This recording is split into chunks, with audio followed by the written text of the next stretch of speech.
What's up, tightrope virgin gang? Hope you're doing well. I'm doing pretty good. We're gonna walk a tightrope of sorts today. We're gonna be ranking some waifu cards. Ooh, we're gonna be doing that because it's a popularly requested thing. I am the master trainer collector. I collect them all. Got them by the boatload, got them by the assload, got them everywhere. There's trainers as far as the eye can see. We're gonna rank some of the beautiful waifu cards. And don't worry, this video won't get you thrown in jail or put on a list. I'll make sure. All right, which one of these cards should we use first? Which one of these beautiful, awesome cards should we use? Oh, there's so many to pick from. There's so many scrum-diddly-umptious ones that, well, I'll tell you what we're not gonna do today. We're not picking from any of these ones, okay? We're here to objectify women today, not objectify children. That's not something that's gonna happen on this channel. And quite frankly, if you wanna see that on our channel, well, I got a list for you where you can go. It's the old watch list. We'll have you put right on that. Hey, I'm serious. We're serious about that stuff, okay? None of the other ones there. It's gonna be the ones that are not kids. That's how the trainer collectors are. That's how most of them are. That's how it's gonna be. Freaking weirdos. All right, let's get rolling with these are the popular cards now for some reason. This is what people want to watch. So right here we got Doctor. This is one of my favorites, an NPC right here. Obviously we can see why. Maybe it's a nice card. Nice art too. A lot of people don't like the NPC cards for some reason. They're like, oh, NPCs and all just blah blah blah. I mean, hey, NPCs. I mean, kind of cool trainer Ryan. He's named after an NPC, an actual character and stuff like that. So I mean, why not Doctor? Why not Doctor after all? That's a good one right there. Professor Burnett, married to Professor Kukui. They have a baby canonically, and honestly, you can very clearly see why. They're both a very handsome couple. They're both very attractive professors. I mean, obviously, a couple made for each other, right? This is a great card. Don't really know why it's not very pricey, considering everyone's all about the waifu tax and stuff. That's one of the reasons why I'm like the waifu thing doesn't even exist, because if that was true, it has zero to do with the attractiveness of like women on cards. It's more to do with like either people being kind of weird or just how much hype someone can generate around a card. Because I mean, honestly, I don't know. Proof's in the pudding, my guys. Number 3, one of the most evil moms that's ever existed in Pokemon. But honestly, one of the best cards. And I mean, waifu is hell for this one right here. Obviously, if you guys can't tell, I'm going through and I'm showing some of my favorite trainers. This is a popular thing that people want to see, like a little ranking and stuff like that. I'm gonna do the exact same thing with the male characters too. Don't you fucking worry. But, oh dang, this is a nice card. These are really good. I'm telling you guys, Sun and Moon has some really nice trainers in that set, and I'm glad some people are kind of actually picking some up. It's a shame about those prices, but fucking, god damn. Zinnia, extremely popular, and it's very easy and plain to see why. This is a beautiful card. I mean, Sun and Moon, I like the fucking Sword and Shield one. I do, but I don't think it holds a candle to the fucking Sun and Moon one. I don't care. I mean, like, oh, Moon Titties, as she's called by Max Mofo. This is a nice card. She is very popular, and it's very, very easy to see why. Rayquaza definitely doesn't hurt any of that stuff. But this is a beautiful card. It's nice. Okay, so Karen's just an absolute baddie. I know the Karen meme is really funny to do, like, haha, but like, man, Karen is an absolute unit right here. I mean, like the dark typing, she was one of the first dark type trainers in actual silver and gold. This Best of XY card, I think, is also leagues better. Not has zero to do with anything.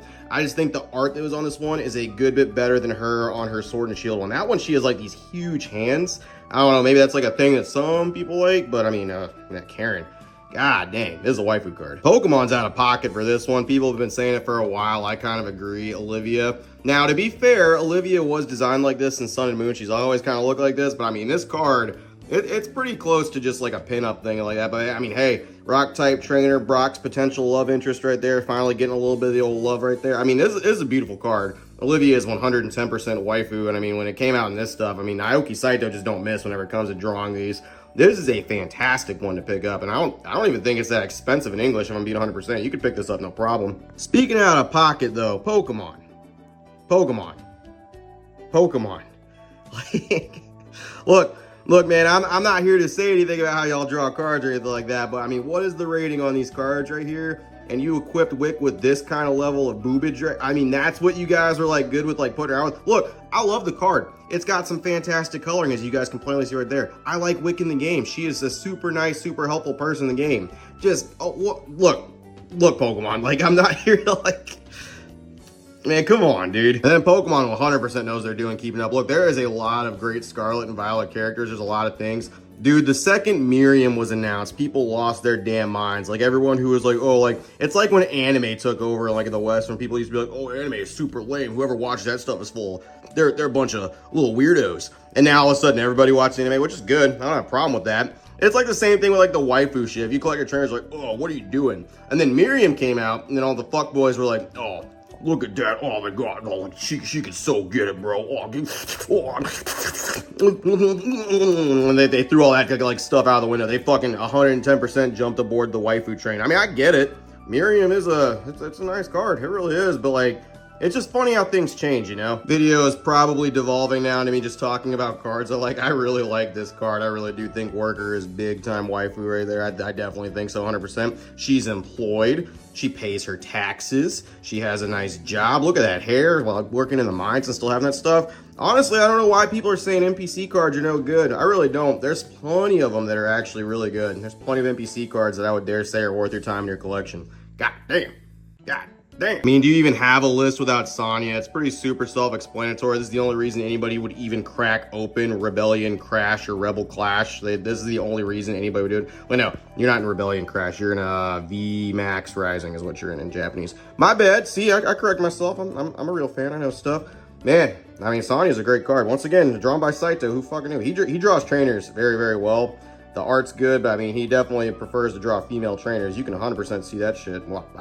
So Cynthia is where it really kind of started to be acceptable for people to be like, you know what, the waifu thing, I gotta get it. Like people got, look, I 100% understand. I get it. It's Cynthia. I mean, absolute bae. I got little Umbreon ear things right there. She's got this shift going on. Like I get it, 100%. This is when I noticed the actual shift started to take place whenever like they started making really, really quality Cynthia cards. And look, I get it. I'm all for it. She's waifu as shit. I get it. It's just, you know, like I said, it's funny how things change. I'm just talking about cards at this point. I don't even know if this is considered like a waifu list, so I'm not going like, oh, check out that figure, boy. Oh. Okay, now I'm like, check out that figure. Melanie is one of my favorite cards of all time. She's got the whole goddamn package. She's an extremely playable card. She's a great family person. She knows how to cook. She uses the best types of Pokemon there is, the ice types. My favorite type of Pokemon of all time, if you don't know. I mean, look at that. Like, look at her. Her name is Melanie. It's pretty self-explanatory why they call her that. I mean, the Chad Gordy is in this family. And I mean, you can see where all the genetics come from. You can see where it all, like, oh, I'm sorry. That's one I'll say is 100% waifu. 110% Melanie right there. God dang. So this is one of my favorite cards, one of my favorite characters, one of my favorite waifus that nobody else seems to really like. This is Oleana. I get it from her actual appearance in the game. You know, she has the Garbodor, which I actually do like Garbodor a good little bit. She has got it going. Look, it's not about the figure. It's not about the boobles. It's about the power. It's about the power she controls. Look how big that forehead is. You know there is a big, beautiful, round brain in there that's supporting all the decisions. This is a card. I actually really like Oleana quite a bit. Always have. Kirisuke draws some amazing art too when it comes to trainers, and it really shows here. Always crazy to me that like cards like this just get slept on. I don't get it. All right, no. So, all right, you want to know that there is absolutely no chance that like waifu tax has anything to do with attractive women on cards. You want to understand? Like, look, okay. Case in point, done by Kirisuke, awesome card, Professor Sada. Look at this. Okay, Pokemon made a Turbo Babe. They put her on a card. They made her the professor, a very important character. They made the card extremely playable. Look at this card right here. This is a $20 card. This is always my argument for people that are like, oh, it's people in the women cards. If it's a woman on a card, it's going to be worth more. And yes, she is worth a little bit more than Professor Toro, who is a Giga Chad, and he's going to be the top of the mail list too. Don't you worry. That list is going to come out tomorrow as well. Bro, look at this.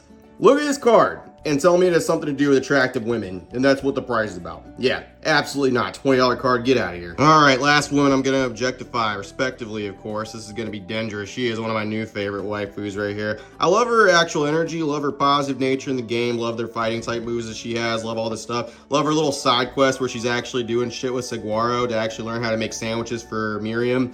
Purely platonic, by the way. Get your heads out of the fucking gutter. Dendra is one of those new ones that I like quite a bit. A lot of characters in actual Scarlet and Violet are really good, and Dendra is a great example of that. A lot of the teachers have a lot of good personality if you actually go do the classes, and I'm telling you, this game would have benefited massively from some good voice acting and would have brought a lot of these characters to life. Such a shame. Look at that shiny glove she's got. Look at that stuff. Dendra is one of my favorites. She's one of my favorite new ones for sure. Hey, look at that. We only objectified adults today. Good for us. We stayed off the watch list. Hope you guys did too. Appreciate it. Go get some fucking Charizards.